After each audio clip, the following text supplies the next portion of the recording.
Hey there, Bridget here, and this week, this episode is all about asking for help from Spirit.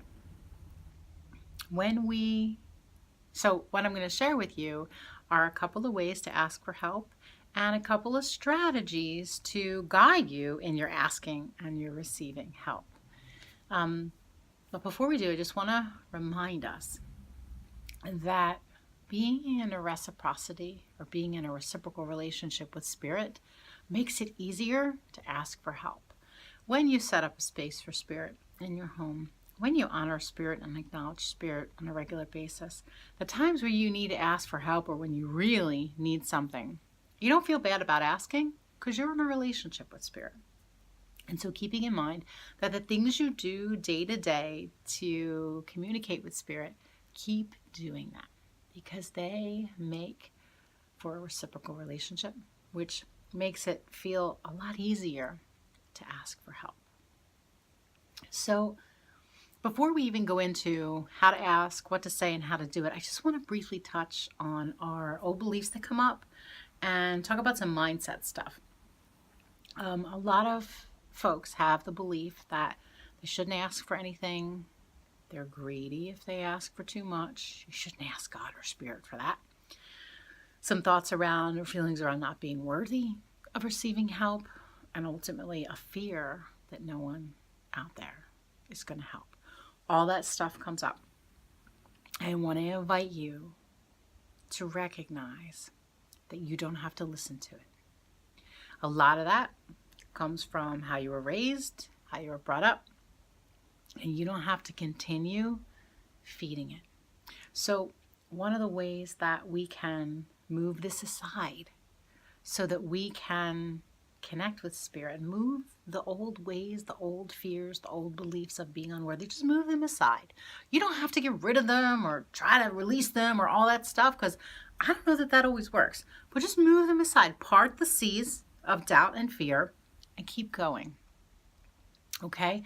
If it helps you, or if you find yourself in like an I don't feel worthy, or I'm not going to be deserving of asking for help, I want you to make a little list, brainstorm a list of as many reasons as you can think of that you deserve or why you deserve to ask Spirit for help.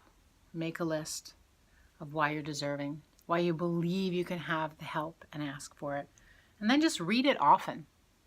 And that'll be a good reminder that helps to keep you on track. Okay, so that aside, we live in an interactive universe. We live in a world, in a space, in a time where we're meant to interact with people, with beings, with things, with the natural world. And when we do that, we very easily can receive responses and information from those places because we're in an interactive world. In shamanic worldview, we understand there's a give and a take and have a respect for the forces. Not a fear, but a respect. It's part of being in an interactive universe, right? It's important to remember that in this interactive universe, we are not here to be punished.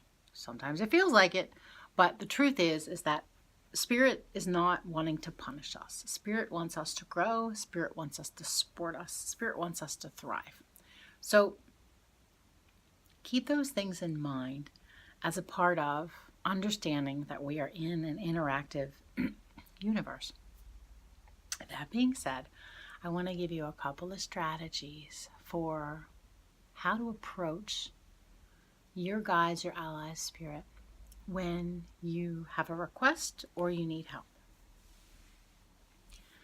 My first suggestion is that you look at your request as important and that you take into consideration that the way you hold that request has meaning. You can hold that request in a sacred way and create a small ceremony around it. You can create the space and prioritize making that request. That's going to help you to create an opening for the answer. If you just say, oh, I need some help, or oh God, I really hope, there's not really room there to receive. Like for me, recently I really needed some guidance on something. And I sat down in my sacred space and I breathed and I lit a candle and I fully had a conversation with Spirit.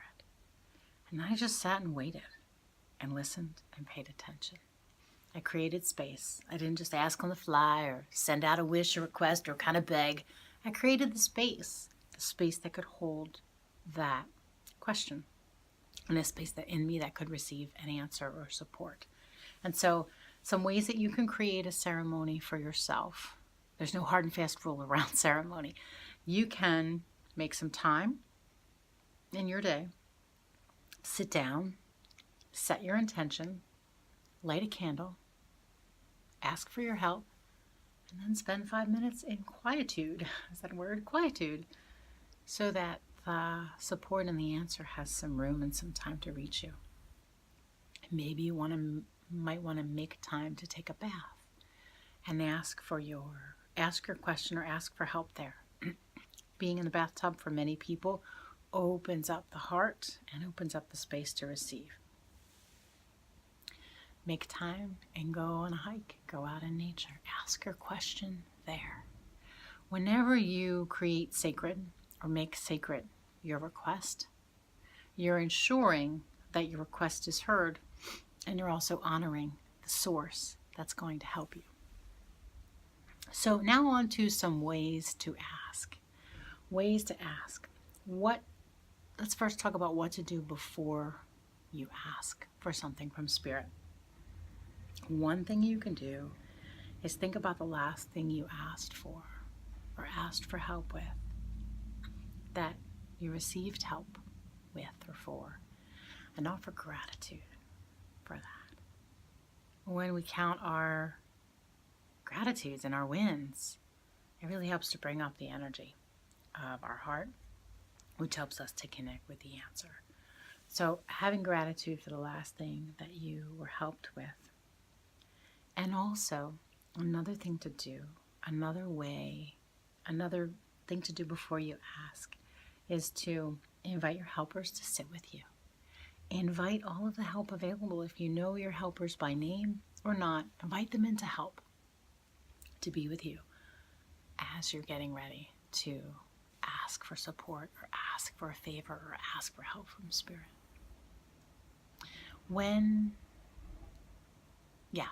So those are some ideas for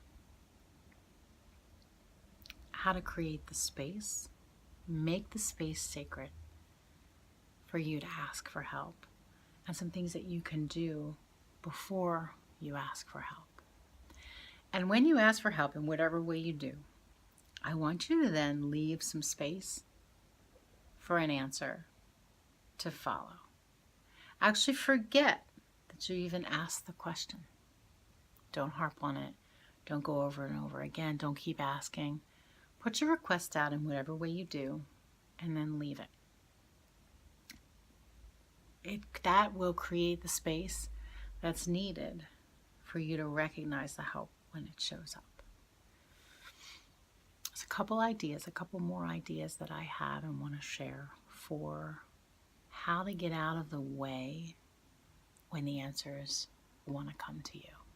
We tend to, the answers are always all around us. The answers are there. It's not like they come out of nowhere. They're there. Either we see them or we don't. Either we receive the idea or we don't. Either we hear God, Spirit, Creator talking to us or we don't. But the universe is always talking to us. The energies around us are always talking to us. So what can we do to have what's being said and what's being conveyed revealed? One of the ways is to sit quietly and listen, to create space, and all the ways that I mentioned. But one more piece is to utilize questions, to utilize a question and ask questions that are open-ended. A question will always magnetize a response. And the beauty about asking questions in this way is that you don't have to come up with the answer. You're just pulling the answer out from the place where it lives. So what do I mean? What does that look like? What that looks like is when I need help, when I need an answer, I need some clarity on dealing with a family member, I ask, what would it take for help to arrive? What would it take for help to arrive? And as soon as I ask that, the things that it would take for help to arrive, those ingredients start to come towards me because I've invited them. I don't need to figure it out. I don't need to overanalyze. All I need to do is invite, and the question invites the answer. So what would it take for help to arrive? What would it take for me to be able to afford the new car?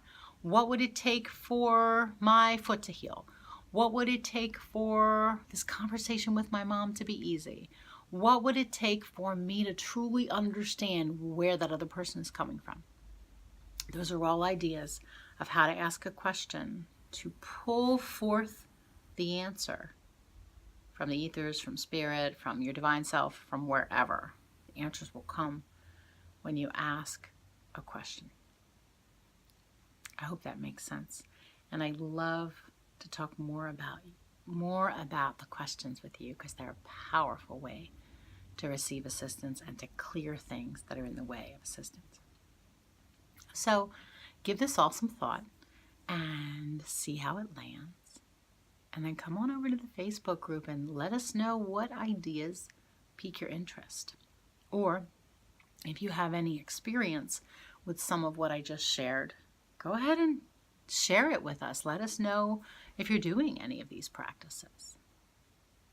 Okay. I will talk to you very soon, and I hope you have a beautiful day. Bye for now.